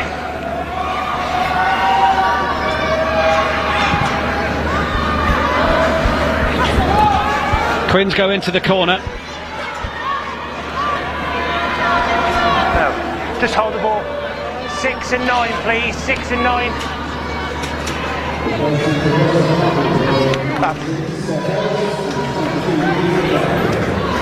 Bianca Blackburn coming onto the field, and also Steph Else.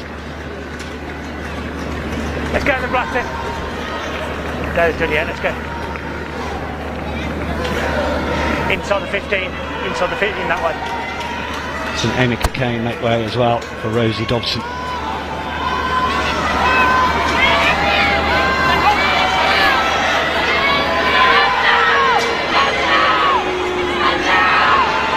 Rosie Gallagher's just trying to find her feet again in there. That's once! Trying to swim against the tide. Swords away from Mackenzie. Scott just trying to drift onto that outside line, then over the top. Ellie Kildunn with a stop and go. Ellie Kildunn racing into the corner. Oh, that's world class from Ellie Kildunn. Absolutely stunning one-on-one finish. How about that? Oh, that was a thing of beauty, and the crowd absolutely loved it. It's just a shame that we haven't got to see the best of the Harlequins' backs until the latter stage of the game, but look at that movement and play, short dummy lines, all timed to perfection, and it's just the stutter start there from Ellie Kildunn. Just putting that element of doubt, that's all you want to do in attack, is put an element of doubt in the defender, and it's that split second that you've got the edge then, and she has that athleticism to get on that outside.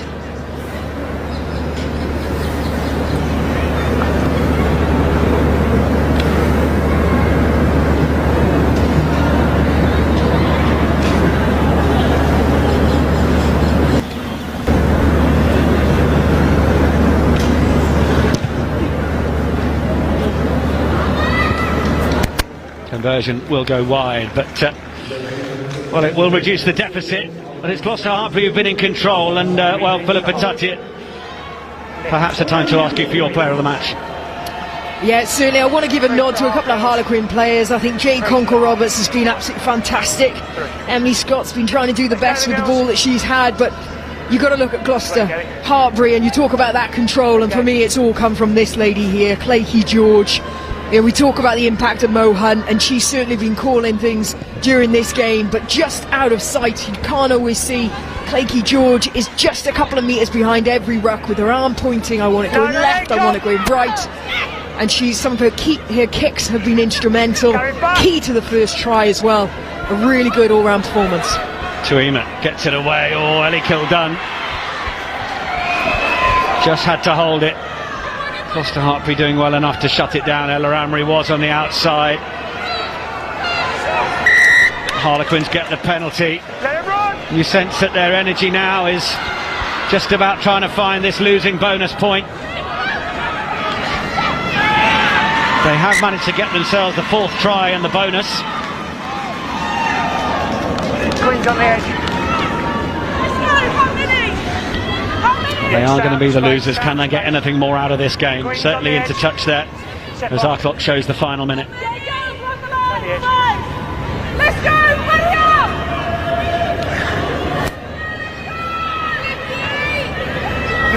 Nine.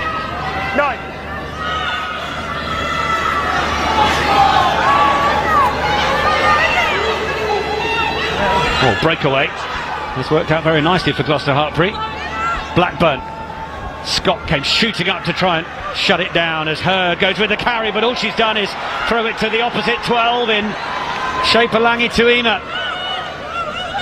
Is there going to be anything left for Harlequins in this game? Kildun's opted to kick it away so that there's a foot race into the 22. Bridger is hurrying back, will fall on the ball.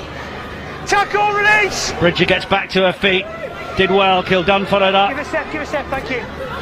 Locked on as the tackle occurred. How you going now, tackler? Just as Bridger got back to her feet, but Yeah, he working. it's there for Blackburn. Hold in front. Clearance is made. Little look at the watch from Neil Chivers, and that will be that.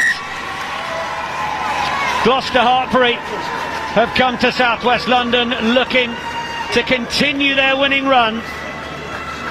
It's exactly what they've done, scoring 5 tries in the process. Harlequins with a couple of rallies towards the end of the first half and then towards the end of the second. But they had an awful lot of work to do to get past the league leaders, who at the right time managed to regroup and go again, just as the home side looked to try and turn things around with momentum at the midpoint of that second half.